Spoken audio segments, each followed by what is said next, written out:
আসসালামু আলাইকুম। আজকে আমি রান্না করব আলু, ঝিঙ্গা চচ্চড়ি, শিং মাছ দিয়ে। তো আমি এখানে প্রথমে আলু ঝিঙ্গাকে কেটে নিয়েছি। এর মধ্যে পেঁয়াজ আর মরিচ দিয়ে দিব। তারপর আদা রসুন বাটা দিয়ে দিব। এরপর একটু লবণ দিয়ে দিব।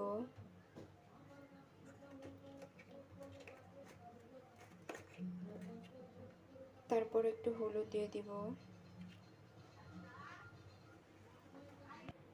তারপর একটু তেল দিয়ে দিব এবং এটাকে ভালোভাবে মেখে নিব।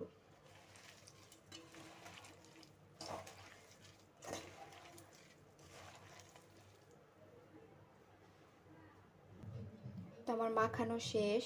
এর মধ্যে আমি মাছগুলো ঢেলে দেব এবং একটু ভালোভাবে নাড়িয়ে নেব এবং এর মধ্যে এখন কিছুটা পানি দিয়ে দিব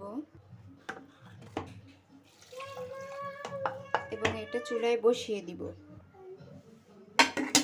এবং ঢাকনা দিয়ে দিব। রান্না হওয়া পর্যন্ত অপেক্ষা করব। তোমরা দেখতে পারতেছো আমার চচ্চড়ি রান্না শেষ। ভালো লাগলে অবশ্যই লাইক সাবস্ক্রাইব করতে ভুলবেন না। সুস্থ থাকবেন, ভালো থাকবেন। খোদা হাফেজ।